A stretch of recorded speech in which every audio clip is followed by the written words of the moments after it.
Good evening, everybody. Welcome back to Friday Philosophy. I hope you can hear me. Sorry about the low tech and the bad sound.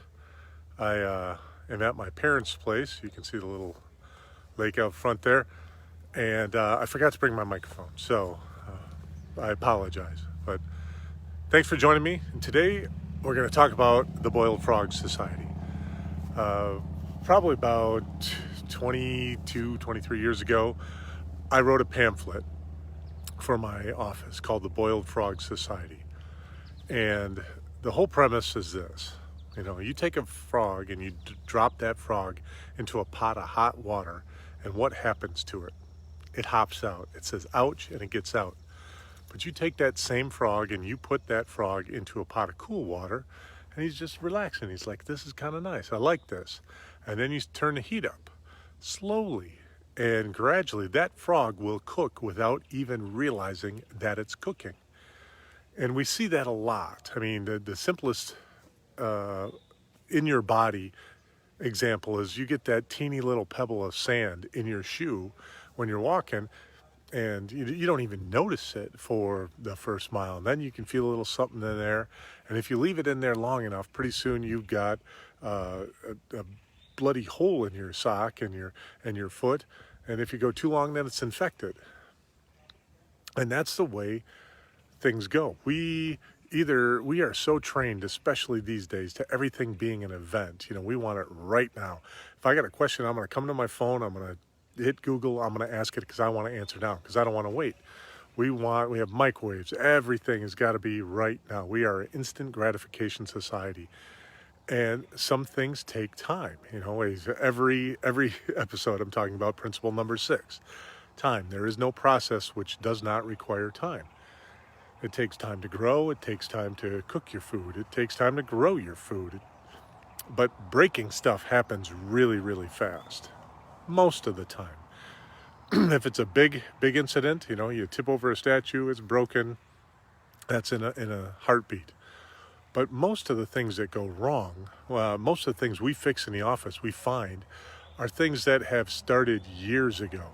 And probably the best example is when we're young. If you're 20, none of us anticipate or even think about or desire to end our time here in a nursing home. But many people do. And if you go to a nursing home, the only people that you see standing like I am, or like you hopefully are, or walking, sitting up straight, are visiting or working. Those are the only two. You're visiting or you're working. Everybody else, they're all hunched over, they're leaned off to the side, they can't stand up, they're very kyphotic, because that was years and years and years of them doing it, of having that. And most of those people that have that real kyphotic or horrible spinal problems, it's not like they had an accident. It's years and years and years. They don't realize that they're getting this way until one day they see a picture of themselves, and they look at a picture of them when they were 10 years ago, 20 years ago, and like, wow, I didn't used to be this way. What happened? We see that with so many things in our society, where we don't realize that we are heading down the wrong path, because it's just a little bit. It's just a little bit. It's just a little bit. And we have to take stock of our lives every moment, of what's going on, and what are you doing to be better tomorrow than you are today, or are you just hoping that it happens? So it doesn't happen on accident. Success doesn't happen on accident. Life doesn't happen on accident. Well, who knows? Sometimes maybe it does. You slip one past the goalie.